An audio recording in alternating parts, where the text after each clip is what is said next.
Hello, this is your Unit 2, well, I should say Component 2 video for Film Studies Revision. This is specifically geared towards the films we've covered this year, so Jojo Rabbit, Skyfall and Girlhood.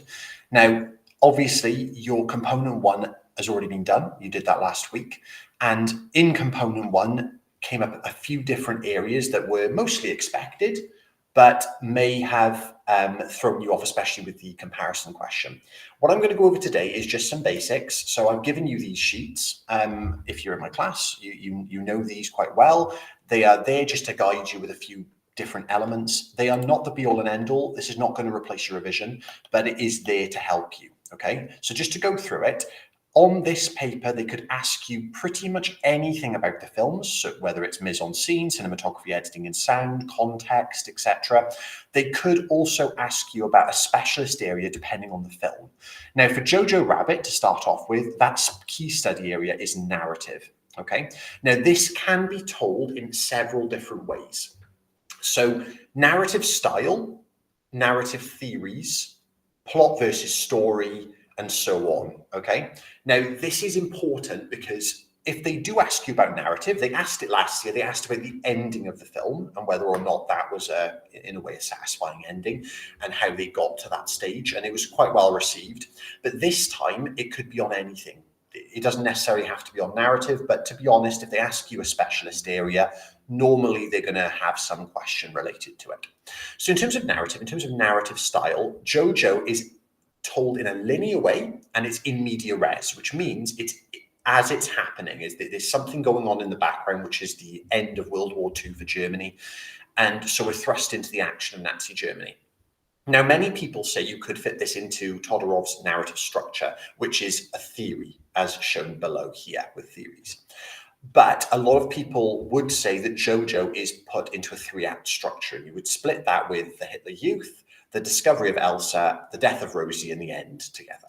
Okay, so it's an alternate but very common narrative pattern that can be shown in Jojo Rabbit through costume, the changing way that Jojo looks through the film as he gradually moves away from Nazism.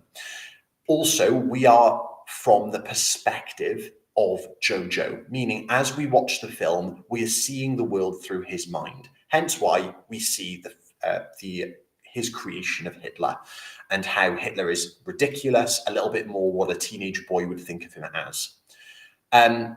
Also, using things such as enigma codes and other narrative patterns, and also things like binary opposition, all of that helps tell the story and helps separate characters out and sort of motivations and so on. In terms of theories, as I've talked about, Todorov is there, which is the use of the equilibrium and so on and so forth. You've done this in class with me. Please look over your notes. And prop is the theory of archetypes. Use prop if you want to, because prop is very easy to fit into Jojo Rabbit. A lot of characters fit into those roles very well, and you can talk about how well they link to those roles. So, for example, you may think of Captain Klenzendorf as a helper because he does help when it comes to Elsa and hiding her as they make out that she's Inga in the SS scene. And also plot versus story. So the plot of a film is a series of events that unfold from start to finish, and a story is the complete narrative. Keep those things in mind. They have asked questions on plot versus story before. So that is the key area of narrative. And also, you know, that could possibly be what they ask, but any of the other areas could come up. They could ask about mise-en-scene, cinematography, editing, sound, context, all of these key areas. Now, for Bond last year, they asked genre before they went into the look and feel question. So they could ask you about genre when it comes to Jojo Rabbit, you know, at least at the beginning. And obviously, Jojo Rabbit would be a comedy. You could argue it for some kind of drama as well. It does have drama in it, but it's much more of a comedic narrative film. Okay, so that would be Jojo Rabbit. Please look over the cinematography, mise-en-scene and context for each of the key scenes that I've done with you. So the opening, the girl in the attic. I've also covered the ending with you, but obviously I wanted to fit as much onto one page as I could. So please, you know, look over those scenes and rewatch them. They're all available on YouTube, and all of my resources are on Classroom. the end scene is covered a little bit here, but it's good to understand the complete narrative. We've done more scenes, such as the Gestapo scene, where they turn up at the house, and that, again, is a useful narrative scene. So it could anything could come up. Please make sure that you look at everything that we've done so far. Okay, so I'm going to stop presenting that bit now, and I'm going to move on to a different one. So we're going to look at girlhood next. Now, girlhood is, the key theme is representation for girlhood. So how characters represent things, whether it's in the real world or represent ideas or represent different types of people, ethnicities, genders, and so on. Okay.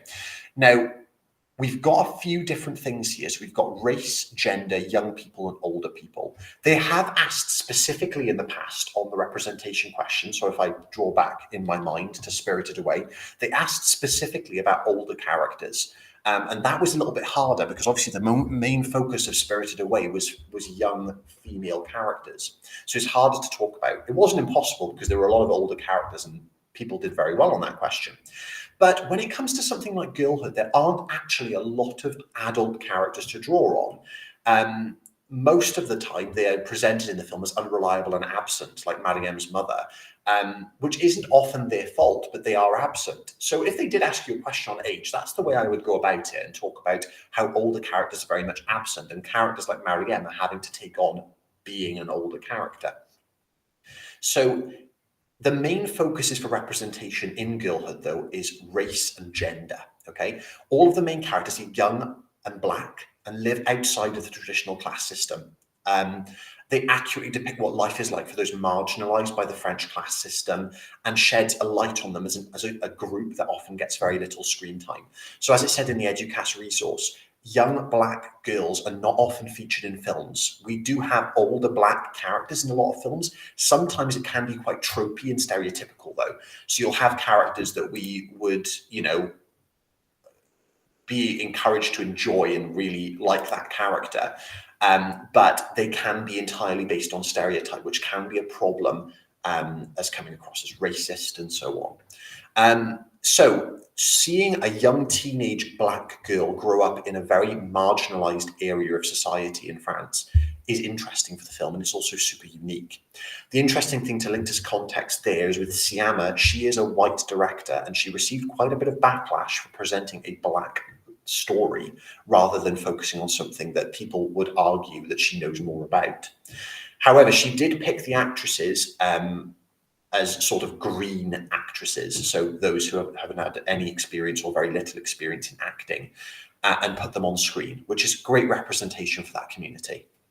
The same way as they talk about gender, the difficulties of being a young teenage girl or even a woman in a patriarchal environment. The majority of the male characters are very controlling, and they use the women in, I suppose, quite dramatic ways. So, for example, Marianne being encouraged to sell drugs later on, and having to sort of look more like a man to fit in with their world. However, something that's quite unique about the film that they aren't really sexualized in any way. So Siama chose to sort of like darken certain scenes that would involve kissing or sex. And any time, like for example, in the fight sequences where the girl's bra is removed in the fight or where their tops are removed, it is very, very well covered and it isn't sexualized in any way, which again is quite rare for films of this caliber. And it avoids that idea of male gaze theory, which we touched on with Mulvey. And also the presentation of young people, the difficulties that young people face, but also marginalized young people, like an underclass, which is prevalent in films like this, as an example of Banlieue cinema, which is shown at the bottom here with context. Okay. Now, again, they could ask you anything. They could ask you mise-en-scene, cinematography, editing, sound, context. They could ask you anything on this film. So look at everything. Do not just rely on them asking you about representation. They did ask about it a few years ago, but EDUQAS have been known to repeat questions. They asked context for the comparison question on the other paper a couple of years in a row. They've asked look and feel on Bond quite a few years in a row. So do look at everything. Obviously, they may focus on the key study area, but they may not. So do look over everything. But I hope that's been quite useful. Okay, and the final thing we're going to look at today is the Skyfall one.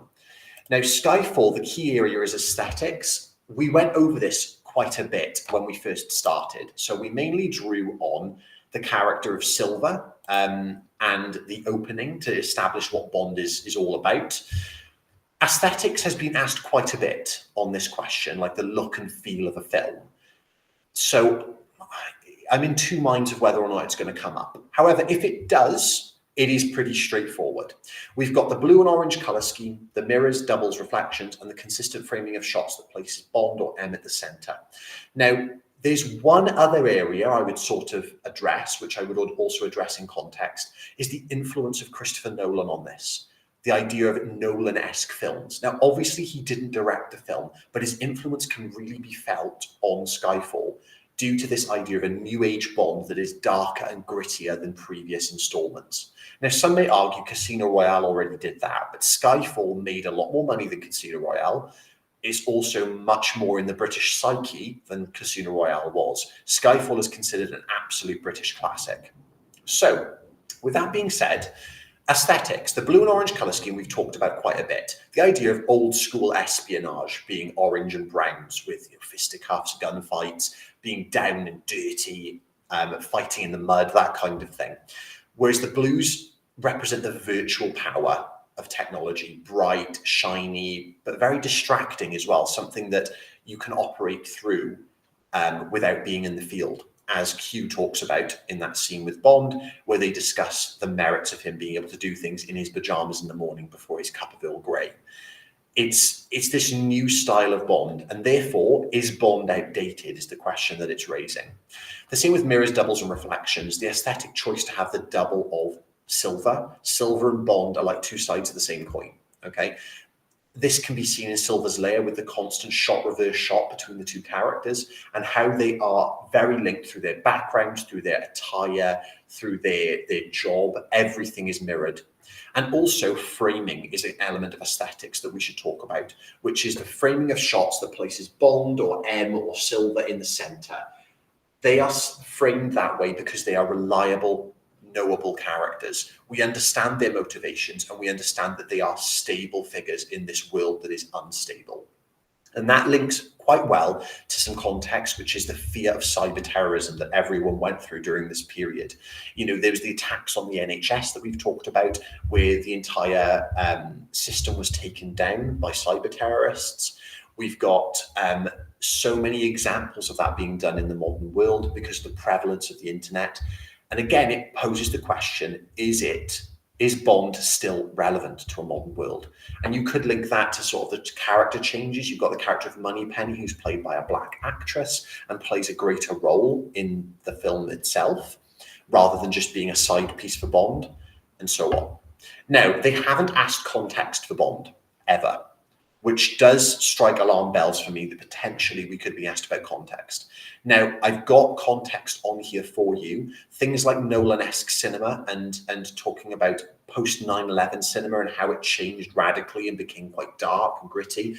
You know, even going as far as the superhero movies, such as Iron Man and so on, they made characters that we knew from our youth much darker and much more realistic in comparison to the ridiculousness of the old Bond films, like characters like Oddjob, who threw a razored hat, or Jaws, who have metal jaws and bites people. Like, the villains are a lot more believable and they feel more tangible than other villains in previous Bond films. So with that being said, do have a look at the context sections and have a look at any of the notes that we've made in class and try and link that context to some of the aesthetics and key areas that we've looked at with Bond. Okay, so that's sort of what I wanted to talk about when it comes to these films. You have resources to talk about, you have resources to use in your revision, and the exam is not that far away. Please heed the advice of the video, and I know you'll do well. Just have a look over your notes. Thank you very much.